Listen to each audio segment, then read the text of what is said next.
இன்னைக்கு பாருங்க, யோசேப்பு சாகவே இல்ல, செத்துட்டேன்ற ஒரு பொய்ய நம்பி யாக்கோபோட ஆயுசுட பாதி காலம் தாங்க முடியாத துக்கத்தானே நிறைந்திருந்தது. பிரியமானவர்களே, இன்றைக்கும் நம்முடைய வாழ்க்கையில நடந்தே இருக்காத ஒரு காரியத்தை சத்துரு நம்முடைய சிந்தனைக்குள்ளையும் இருதயங்களுக்குள்ளையும் நம்முடைய காதுகளுக்குள்ளையும் விதைத்து நம்ம வாழ்க்கையை துக்கத்தோட கூட கடக்க பண்ணுகிறான். பிரியமானவர்களே, இன்னைக்கு பாருங்க, யோசேப்பை இஸ்மவேலிடத்தில் அவன் சகோதரர்கள் விற்று போட்டு யோசேப்பு போட்டிருந்த உடுப்பை கலட்டி ஒரு வெள்ளாட்டு கடாவை அடித்து அதன் ரத்தத்தை அந்த உடுப்பின் மேல பூசி யாக்கோபிடத்தில் அனுப்பி வைக்கிறாங்க. இது உம்முடைய குமாரனுடைய அங்கேயோ பாரும் என்று சொன்ன பொழுது யாக்கோபு அதை கண்டு, வேதம் சொல்லுகிறது, யாக்கோபு அதை கண்டு மிகுந்த துக்கமடைந்து ஒரு துஷ்ட மிருகம் அவனை பட்சித்து போட்டது, வீருண்டு போனான் என்று வஸ்திரங்களை கிழித்து கொண்டு பல நாட்களாய் துக்கத்தோட கூட நாட்களை கடத்தினான். பிரியமானவர்களே, அநேகர் அவனுக்கு ஆறுதல் சொன்ன பொழுதும் அந்த ஆறுதலுக்கு இடம்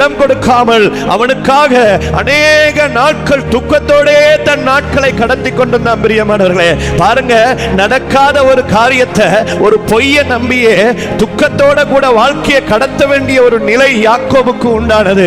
ஏன் யாக்கோபு யோசேப்புக்கு தேவன் கொடுத்த தரிசனத்தையும் தேவனுடைய வாக்கு தத்தங்களையும் அனாதி திட்டத்தையும் மறந்து போனான். பிரியமானவர்களே, யாக்கோபு என்ன சொல்லியிருக்கணும்? கர்த்தர் யோசேப்புக்கு தரிசனம் கொடுத்திருக்கிறார், கர்த்தர் யோசேப்புடைய வாழ்க்கையிலே ஒரு நோக்கம் வைத்திருக்கிறார், ஒரு திட்டம் வைத்திருக்கிறார். அதை நிறைவேற்றும் வரையிலும் சொன்னதை செய்யும் அளவிலும் என் தேவன் கைவிடுவதில்லை என்று சொல்லி இருக்கணும். ஆனா யாக்கோபு பொய்ய உண்மை என்று நம்பியே வாழ்க்கையை கடத்தி கொண்டு போனான். பிரியமானவர்களே, இன்னைக்கு நம்முடைய வாழ்க்கையில நடக்காத ஒரு காரியத்தை பொய்ய நம்முடைய இருதயங்களுக்குள்ளே நம்முடைய உள்ளங்களுக்குள்ளே பிசாசு விதைத்து நம்மை துக்கமடைய பண்ணுகிறான், நம்மை வேதனை அடைய பண்ணுகிறான். பிரியமானவர்களே, ஒருவேளை நீங்க ஒரு பெரிய பாவத்தில் இருந்து மனம் திரும்பி கர்த்தருக்குள்ள வந்திருக்கலாம், ஒருவேளை நீங்க பாவத்தை விட்டு மனம் திரும்பி உண்மையா கர்த்தருடைய சமூகத்தில் ஒப்பு கொடுத்திருக்கலாம். ஆனா பிசாசு சில பழைய நினைவுகளை கொண்டு வருவான். உன் பாவம் மன்னிக்கப்படையில, நீ இவ்வளவு பாவம் செஞ்சிருக்கிறியே, அசுத்தம் செஞ்சிருக்கியே,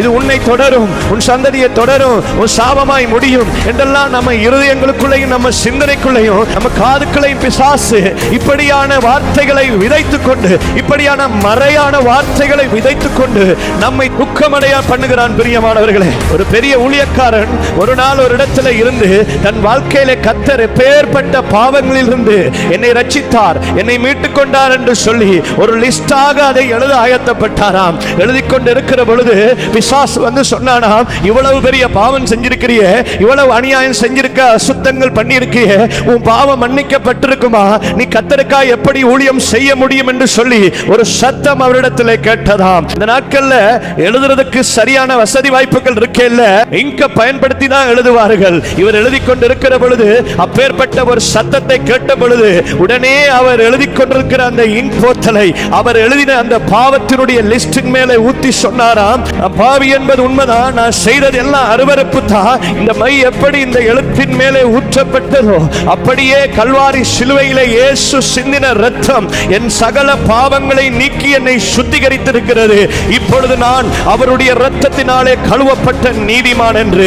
எனக்கு பிரியமானவர்களே, உங்க வாழ்க்கையிலே அப்படித்தான் சில பொய்யான காரியங்களை சத்துரு கொண்டு வந்து உங்களை துக்கமடைய பண்ணும்படிக்கு, உங்க ஓட்டத்தை நிறுத்தும்படிக்கு, உங்களை அதைரியப்படுத்தும்படிக்கு, உங்களை சோர பண்ணும்படிக்கு சத்துரு பல வழிகளில் போராடி கொண்டிருக்கலாம். நான் தைரியமாய் சொல்லுவேன், ஆண்டவராகிய இயேசு கிறிஸ்துவின் இரத்தம் சகல பாவங்களை நீக்கி என்னையும் உங்களையும் சுத்திகரித்திருக்கிறது. ஒருவேளை நீங்க செஞ்சது பாவமா இருக்கலாம், அருவருப்பா இருக்கலாம், கர்த்தருக்கு விரோதமான காரியங்களா இருக்கலாம், ஆண்டவருக்கு பிரியப்படுத்தாத காரியங்களா இருக்கலாம். ஆனா தைரியமா சொல்லுங்க, உண்மைதான், ஆனா இயேசுவின் இரத்தம் என் மேல் தெளிக்கப்பட்டு இருக்கிறது, அந்த இரத்தம் என்னை சகல பாவங்களை நீக்கி மன்னிக்கப்பட்டிருக்கிறது, நான் பாவி அல்ல, நான் நீதிமானாய் மாற்றப்பட்டிருக்கிறேன், இயேசுவின் இரத்தம் என்னை சுத்திகரித்திருக்கிறது. நீங்க பழைய எண்ணங்களையும் பழைய ஞாபகங்களையும் உங்க இருதயத்திலிருந்து அழித்து போட்டு கர்த்தருக்காய் காரியங்களை செய்ய ஆயத்தப்படுகிற பொழுது ஒருவேளை பிசாசு விதைக்கலாம், அதுக்கு நேராய் நீங்க அறிக்கையிட்டு பேசுகிற பொழுது நிச்சயமாய் தேவன் உங்களை கொண்டு செய்ய இருக்கிற திட்டங்களை நிறைவேற்றி உங்கள் நிமித்தம் கர்த்தருடைய நாமத்தை மகிமைப்படுத்துவார்.